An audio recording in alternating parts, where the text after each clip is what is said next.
Bienvenue sur la chaîne Lumière dans la Bible.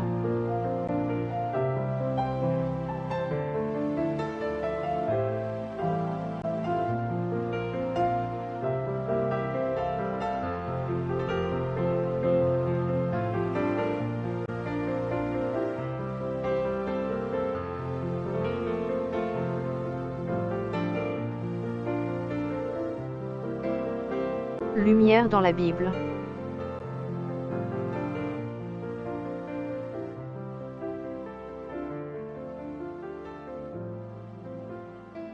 Sans question, aux catholiques de bonne volonté.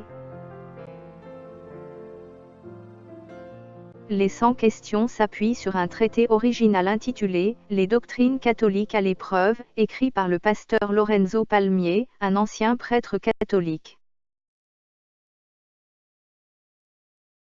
En présentant sa brochure au public, le pasteur Palmier se déclarait prêt à réintégrer l'Église catholique romaine, si quelqu'un pouvait faire la preuve de la fausseté de ses observations. Une telle preuve n'a jamais été fournie. Cette brochure, qui a été augmentée par le pasteur Stefano Testa, a connu 22 éditions en anglais et 18 en italien. Les questions 36, 46, 88, 98 ont été adaptées par le traducteur pour tenir compte des réformes introduites dans le catholicisme romain depuis quelques années. Les questions. Questions sur l'Église. Question 1. Pouvez-vous prouver avec la Bible que Jésus-Christ a fondé l'Église catholique romaine au lieu de son Église? Matthieu 16, 18. Question 2. Pouvez-vous prouver avec la Bible que les doctrines et les pratiques de l'Église catholique romaine d'aujourd'hui sont les mêmes que celles de l'Église primitive? La Bible dit dans Galates chapitre 1 versets 8 à 9. Mais quand nous-mêmes, ou un ange du ciel vous annoncerait un évangile différent de celui que nous vous avons annoncé, qu'il soit anathème. Comme nous l'avons déjà dit, je le dis encore maintenant, si quelqu'un vous annonce un évangile différent de celui que vous avez reçu, qu'il soit anathème. Question 3. Pouvez-vous prouver avec la Bible que l'Église de Rome est la même que celle qui a été fondée par Jésus-Christ, c'est-à-dire sainte ou seulement préoccupée de servir Dieu en vue du rachat spirituel de l'humanité? Catholique ou universelle dans le sens que ces doctrines et ces pratiques ont toujours été professées par tous les chrétiens depuis les premiers siècles jusqu'à maintenant? Apostolique, c'est-à-dire qu'elle est restée fidèle à la foi, à la doctrine et aux pratiques des apôtres, telles qu'elles résultent du Nouveau Testament, si bien que l'on puisse dire, l'Évangile, tout l'Évangile, rien que l'Évangile. Question 4. Pouvez-vous prouver avec la Bible que les non-convertis peuvent être membres de l'Église du Christ? Galates 5, versets 19 à 21. Éphésiens 5 verset 5. Apocalypse 22. Verset 15. Question 5. Pouvez-vous prouver avec la Bible qu'il est impossible d'être sauvé hors de l'Église catholique de Rome? Acte 4, versets 10 à 12. Note sur l'Église. Jésus-Christ a fondé son Église ou assemblée sur la vérité énoncée par Pierre, Jésus est, le Christ, le Fils de Dieu vivant. Matthieu 16, versets 16 à 18. Jésus est son guide et la Bible sa seule norme de foi et de pratique. L'Église chrétienne est composée des disciples de Jésus qui sont nés à une vie nouvelle et engagés dans la continuation de son œuvre de rachat dans le monde. Elle est catholique, c'est-à-dire universelle, parce qu'elle tend à rassembler dans une seule famille de Dieu toutes les personnes vraiment converties à Jésus-Christ. L'Église est restée pure et fidèle à l'Évangile durant environ 300 années. Ce fut l'époque des martyrs de la foi du fait des persécutions de la Rome païenne.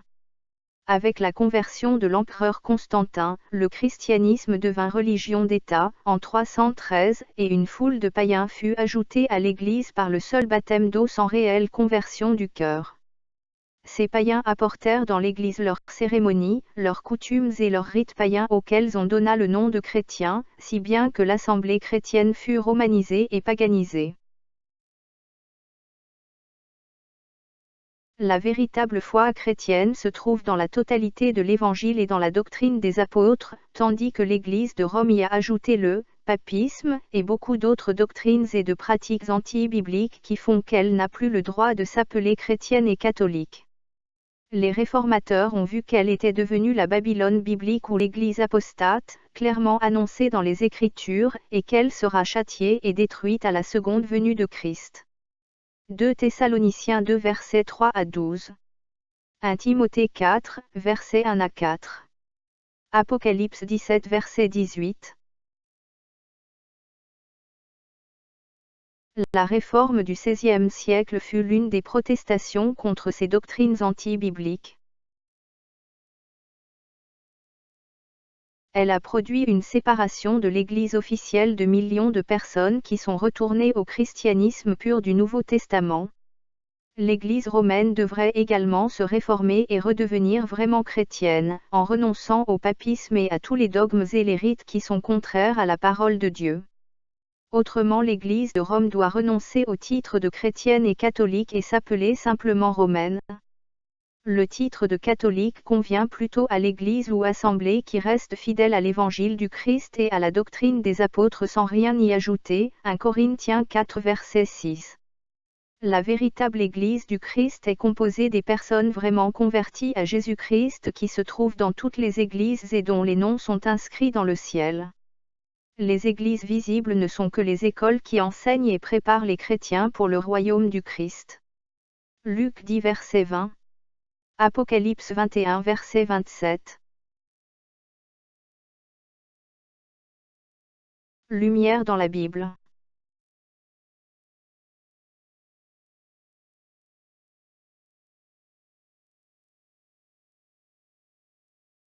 Ouvrons la Bible et lisons les versets qui ont été cités. Matthieu. Chapitre 16. Verset 18. Et moi je te dis que tu es Pierre, et que sur cette pierre je bâtirai mon église, et que les portes du séjour des morts ne prévaudront point contre elle. Galates. Chapitre 1. Versets 8 à 9. Mais, quand nous-mêmes, quand un ange du ciel annoncerait un autre évangile que celui que nous vous avons prêché, qu'il soit anathème. Nous l'avons dit précédemment, et je le répète à cette heure. Si quelqu'un vous annonce un autre évangile que celui que vous avez reçu, qu'il soit anathème. Galates. Chapitre 5. Versets 19 à 21. Or, les œuvres de la chair sont manifestes. Ce sont l'impudicité, l'impureté, la dissolution, l'idolâtrie, la magie, les inimitiés, les querelles, les jalousies, les animosités, les disputes, les divisions, les sectes, l'envie, l'ivrognerie, les excès de table et les choses semblables. Je vous dis d'avance, comme je l'ai déjà dit, que ceux qui commettent de telles choses n'hériteront point le royaume de Dieu. Éphésiens. Chapitre 5. Verset 5. Car, sachez-le bien, aucun impudique ou impur, ou cupide, c'est-à-dire idolâtre, n'a d'héritage dans le royaume de Christ et de Dieu. Apocalypse. Chapitre 22. Verset 15. Dehors les chiens, les enchanteurs, les impudiques, les meurtriers, les idolâtres, et quiconque aime et pratique le mensonge. Actes. Chapitre 4. Versets 10 à 12. Sachez-le tous, et que tout le peuple d'Israël le sache. C'est par le nom de Jésus-Christ de Nazareth que vous avez crucifié, et que Dieu a ressuscité des morts. C'est par lui que cet homme se présente en pleine santé devant vous. Jésus est la pierre rejetée par vous qui bâtissez, et qui est devenue la principale de l'angle.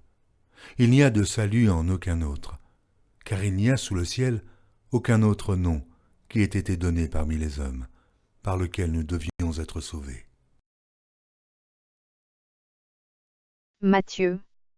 Chapitre 16. Versets 16 à 18. Simon-Pierre répondit, « Tu es le Christ, le Fils du Dieu vivant. » Jésus, reprenant la parole, lui dit, « Tu es heureux, Simon, fils de Jonas, car ce ne sont pas la chair et le sang qui t'ont révélé cela, mais c'est mon Père qui est dans les cieux.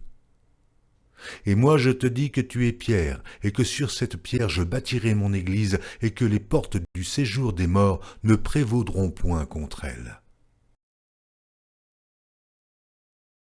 2 Thessaloniciens. Chapitre 2. Versets 3 à 12. Que personne ne vous séduise d'aucune manière, car il faut que l'apostasie soit arrivée auparavant, et qu'on ait vu paraître l'homme du péché, le fils de la perdition, l'adversaire qui s'élève au-dessus de tout ce qu'on appelle Dieu ou de tout ce qu'on adore, jusqu'à s'asseoir dans le temple de Dieu, se proclamant lui-même Dieu. Ne vous souvenez-vous pas que je vous disais ces choses lorsque j'étais encore chez vous? Et maintenant, vous savez ce qui le retient, afin qu'il ne paraisse qu'en son temps. Car le mystère de l'iniquité agit déjà. Il faut seulement que celui qui le retient encore ait disparu. Et alors paraîtra l'impie, que le Seigneur Jésus détruira par le souffle de sa bouche, et qu'il anéantira par l'éclat de son avènement. L'apparition de cet impie se fera par la puissance de Satan, avec toutes sortes de miracles, de signes et de prodiges mensongers, et avec toutes les séductions de l'iniquité pour ceux qui périssent parce qu'ils n'ont pas reçu l'amour de la vérité pour être sauvés. Aussi Dieu leur envoie une puissance d'égarement pour qu'ils croient au mensonge, afin que tous ceux qui n'ont pas cru à la vérité, mais qui ont pris plaisir à l'injustice, soient condamnés. 1 Timothée. Chapitre 4. Versets 1 à 5.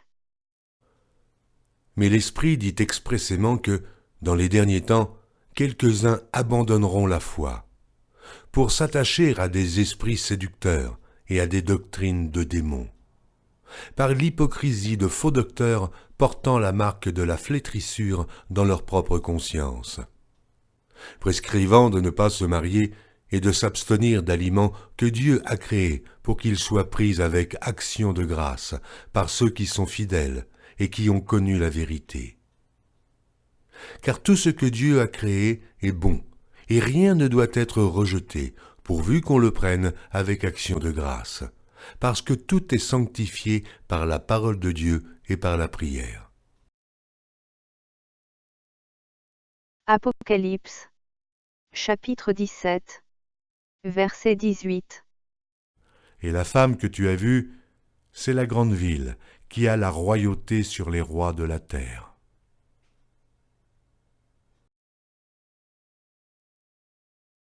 « 1 Corinthiens. Chapitre 4. Verset 6.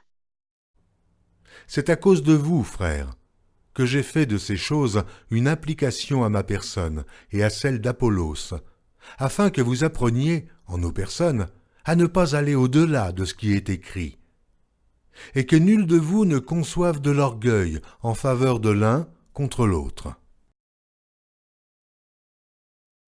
Luc. Chapitre 10. Verset 20. Cependant, ne vous réjouissez pas de ce que les esprits vous sont soumis, mais réjouissez-vous de ce que vos noms sont écrits dans les cieux. Apocalypse. Chapitre 21. Verset 27. Il n'entrera chez elle rien de souillé, ni personne qui se livre à l'abomination et au mensonge. Il n'entrera que ceux qui sont écrits dans le livre de vie de l'agneau.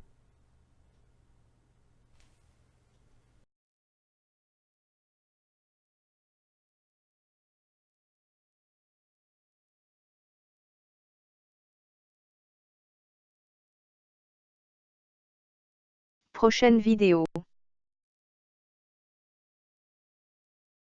Question sur l'apôtre Pierre.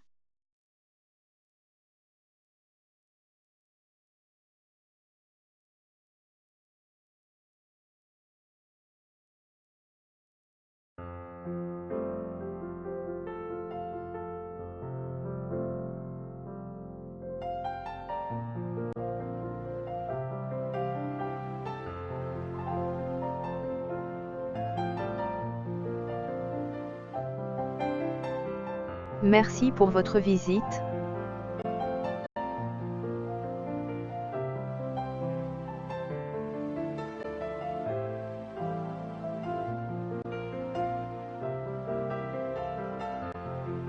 La foi vient de ce qu'on entend, et ce qu'on entend vient de la parole de Christ. Romains, chapitre 10, verset 17.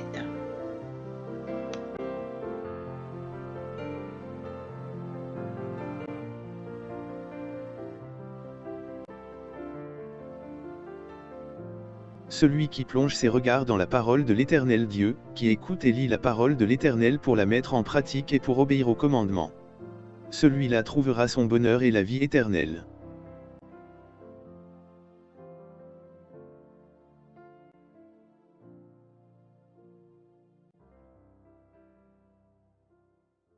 Que le Dieu de l'espérance vous donne de croire dans la joie et dans la paix, et qu'il fasse grandir en vous l'espérance par la force de l'Esprit Saint.